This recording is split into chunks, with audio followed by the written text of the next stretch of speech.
In our first story, the Technology Consultancy Center of the Kwame Nkrumah University of Science and Technology says the act of welding will prove a key component of government's one district, one factory agenda. The director of the center, Professor Joseph Saki, points out industrial manufacturing and design could also be dependent on for high productivity.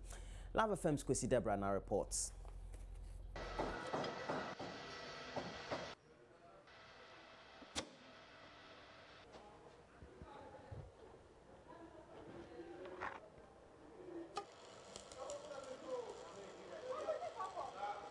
Covered in smoke and sparks, welder William Nuboho appears to bother a little about the situation.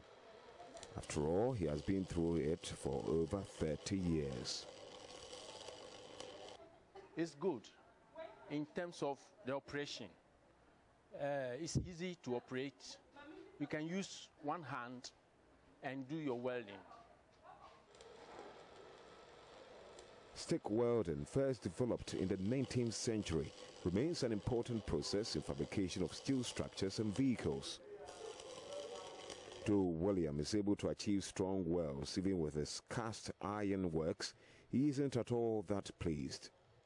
It doesn't have smooth welding and strong welding as well.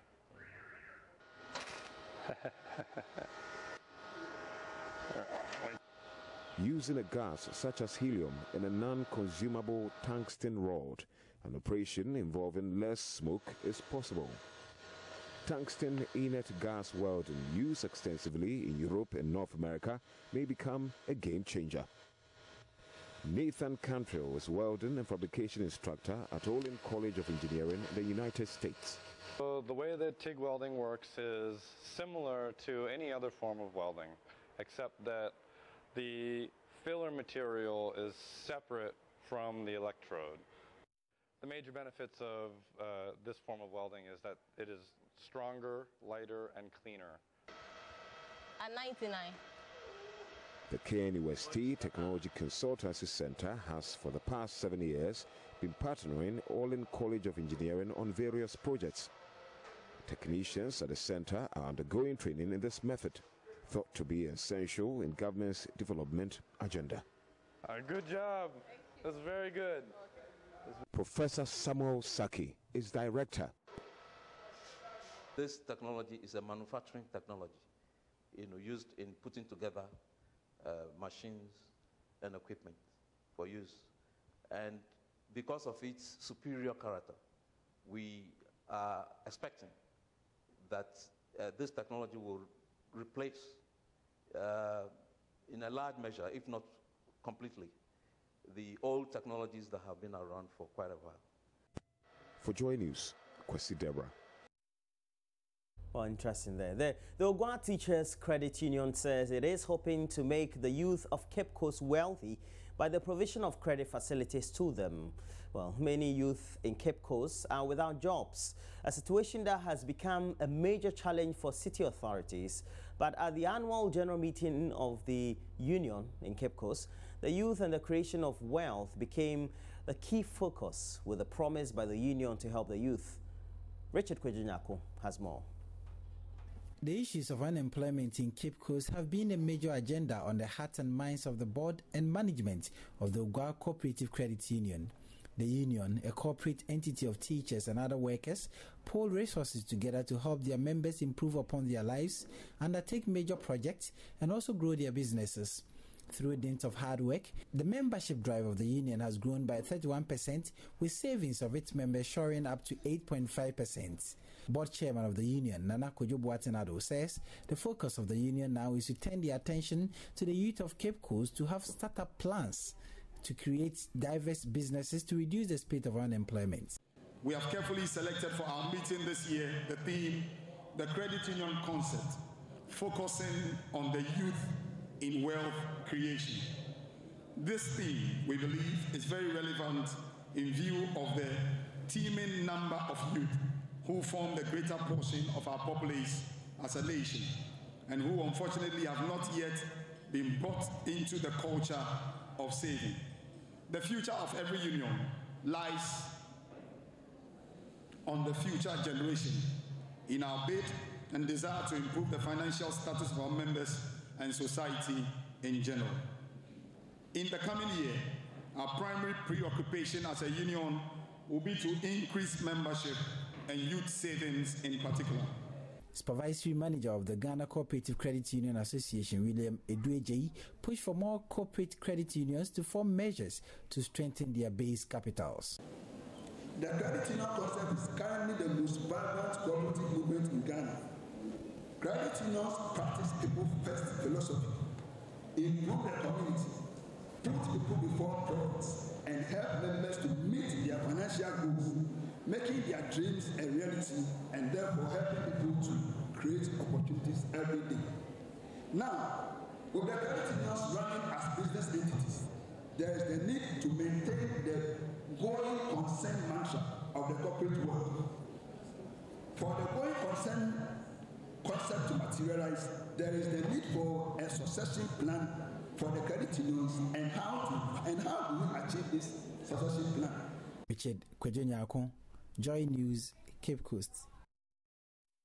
And we have to take you to the Upper East region, where in October 2017, our correspondent there, Albert Sori, reported about the plight of a 65-year-old widow, Atipokayo, who lived in abject poverty after losing her husband and 6 children more than a decade ago. Well, the story, part of JoyNews series to mark the International Day for Poverty Eradication, generated some sympathy from well-meaning members of the public who have been donating some aid to the old woman. Well, Albert Sori, who has since kept contact with her, now reports. This was at Atipokayo when we first met in October last year. The 65-year-old widow lost her husband and 6 children over the last 10 years under mysterious circumstances. As a result, she was accused of witchcraft and almost left alone to her fate. She therefore lived on the meager returns of her petty trade and support from the Widows and Orphans movement. She had told JoyNews that this red dress she wore was the only one she had been wearing for the last 5 years. However, things have improved a little since we first told her story. Some well-meaning persons who wish to remain anonymous have been donating some items to her.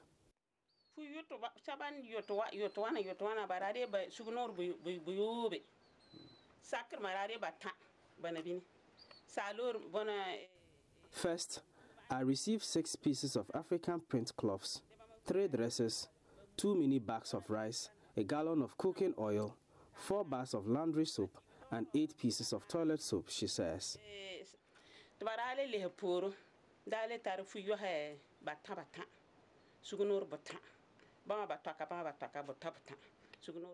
She adds that there was another donation of 3 African print cloths, but when she opened them, she realized that each cloth was in fact a set of 3 pieces, making it 9 different pieces of cloth.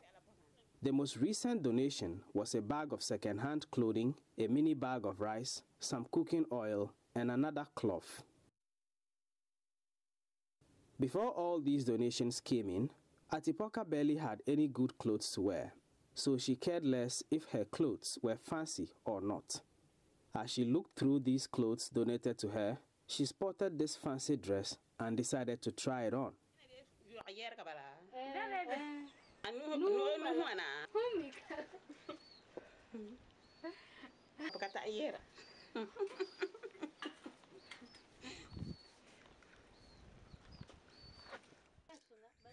Uh-oh, something is wrong here.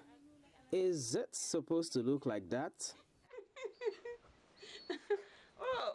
Okay, we got it right, finally.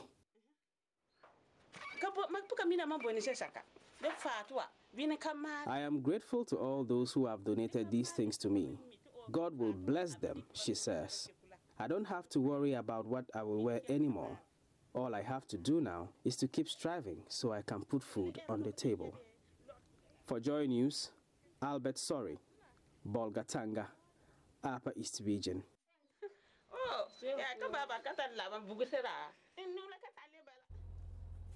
And several hundreds of kilometers away, Paramount Chief of the Bolu traditional area, who is also the brother of the late former president of our republic, Kworo Boktia Leman, has lamented that despite the enormous contribution of Dr. Hila Liman to the development of the country, he didn't get the needed care from the NDC government, thereby making him to die in poverty and in shame.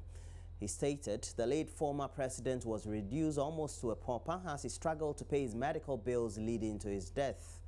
Kworo Boktia Liman made the statement at the 20th anniversary commemoration of the death of Dr. Hila Liman at Bolu, from where correspondent Rafiq Salam reports.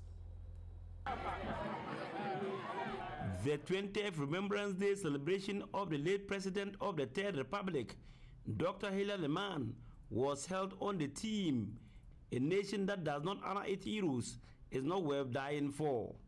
It brought together people from all walks of life, including politicians, traditional leaders, friends and close family members of the late former president.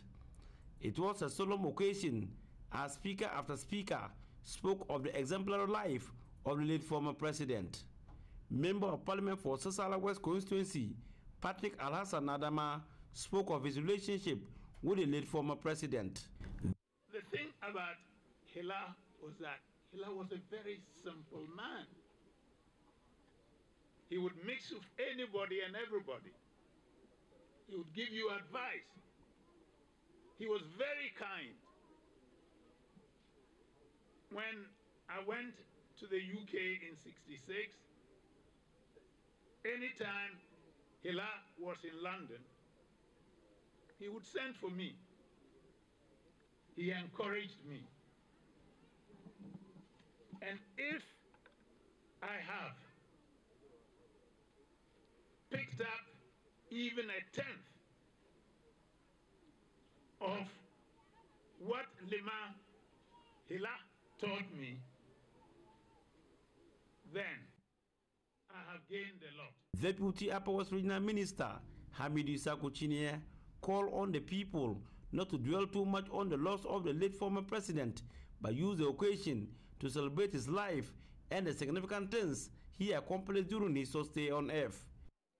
As we celebrate the life of the man who gave his all to the country of his birth, which he so much loved, we must learn valuable lessons from the legacy of humility and straightforwardness of Dr. Hila Liman that he left with us.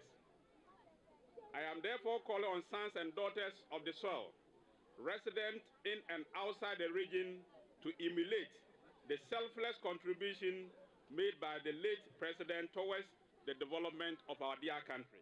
Brother of the late former president, Kworo Boktia Liman, lamented that despite the enormous contribution of Dr. Hila Liman to the development of the country, he didn't have the needed care of the NDC government, thereby making him to die in poverty and shame. He was quite patient and tolerant and didn't do anything. And they left him very, very, very, very poor and wicked, because you go inside and see the pickup he was using. It was so bad that even when sometimes he goes around, they have to push him. You see, he deserved something. When he was sick, he was not attended to. He went to hospital on 3 occasions, asked them, the government of Ghana, at that time, PNDC.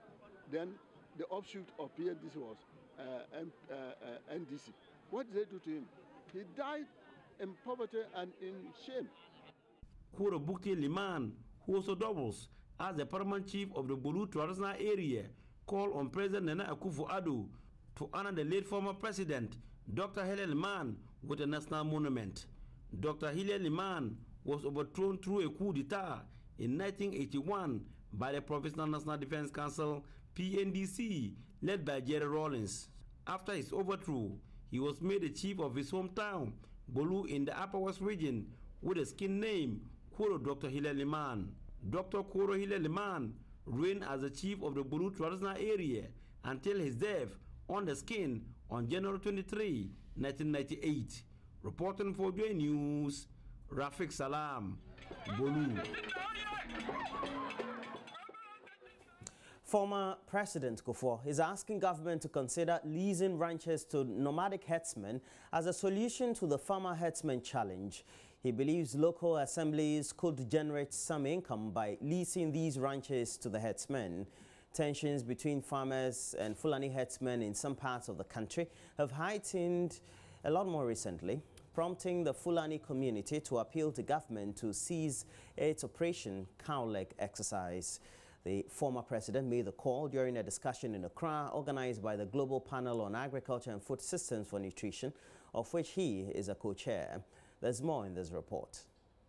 The former president, during the discussion in Accra, organized by the Global Panel on Agriculture and Food Systems for Nutrition, noted that leasing ranches to nomadic herdsmen was the safest means of managing the farmer herdsman challenge. We haven't come by ranching. Ranching land is creating or demarcating lands that are developed as farms right across the country.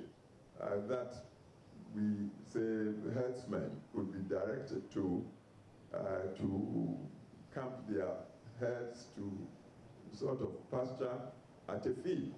What we should be perhaps thinking about as policy is encouraging the local governments across our country to see if they could develop ranches that could be leased to these farmers, herdsmen, who could generate resources for the local councils or assemblies to use in also providing services for their people.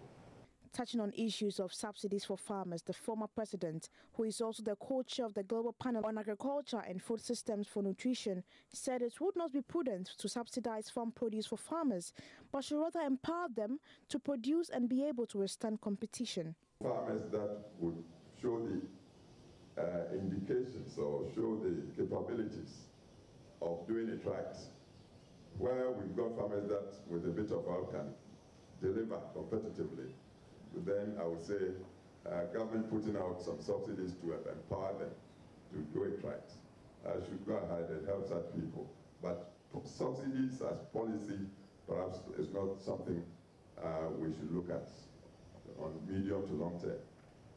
The whole idea is to render our farmers competent and efficient to be able to hold their own on the international markets. Former UK Chief Scientific Advisor Sir John Beddington congratulated Ghana on its commitment and achievement on nutrition.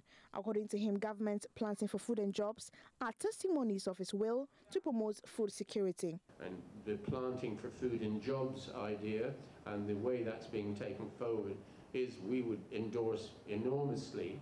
And we see that there is the potential that if that particular program also focuses on nutrition and thinks about how planting for food and jobs can actually be manipulated in probably a relatively straightforward way, it would have the enormous effect of significantly improving not just the planting for jobs agenda, but it's seriously improving the agenda for nutrition in the country as a whole. The panel also charged the country to improve nutrition and achieve Ghana's 2030 agenda for sustainable development. And before we go, let's do an assessment of government and how it's been performing over the last 1 year. And according to Imani, government has shown reasonable progress towards its campaign promises. And this is the assessment from the policy think tank Imani Africa, saying that President Akufo-Addo's 1 year in office is commendable, especially government being commended for implementing programs such as the free senior high school policy. The group also raised concerns, however, about government's failure to fulfill key campaign promises like the One District, One Factory program. There's more in the following report by Joseph Akablay. Imani has in the past undertaken assessments of government's performance by attaching scores based on promises fulfilled. This year's assessment did not take that form, as the think tank rather analyzed government's policies with no scores attached. On the economy, Imani commended government for attaining some stability with inflation and debt to GDP ratio recording a decline. Imani, however, pointed out government's failure to set up a fiscal council as promised as a minus. A research associate at Imani, Barbara Andor, presented the findings. We know that the fiscal council has not been established within the first year. It was mentioned in the 2017 budget. There are no accounts of activities given to be undertaken for the establishment of the Fiscal Council in the 2018 budget. And we have a direct question for the government. Is the Fiscal Council no longer seen as an anchor for setting up and monitoring medium-term fiscal policy? On education, the flagship free SHS program earned plaudits but was equally criticized for failing to address the needs of some students. In the free SHS debate, we look at equity versus equality. We know that issues of access and equality have been addressed to some extent. However, we are concerned about the issue of equity because our students come from different socioeconomic backgrounds and we are providing them with the same amount of resources. This may not necessarily achieve equity. So there's a need for proper targeting because some students may necessarily need more funds than the free SHS is providing. Deputy General Secretary of the NDC, Koko Anyidoho, who sat through the presentation, believes the findings confirm his party's position that government has underperformed. It's pretty obvious that a lot of talk has gone on from the point of government, from the manifesto pledges through the first budget presentation in 2017 to what actually they have done in 1 year. So the report tells us in aggregate terms that a lot of talk has gone on from government, but in terms of tangibles and in terms of the achievement index, there's a lot work to be done. And of course, somebody will say they have a 4-year mandate and they've only done 1 year. It is true, but if you're measuring by the 1-year standards, there's still a lot of work for the government to do. Imani intends to present its findings in other parts of the country. And that's it for the latest news headlines we have. We have a lot of ones we'll review in the newspaper, but just in case you don't know, please let us know what you think about your own assessment of government over the last 1 year per what Imani has been saying or highlighting in the media.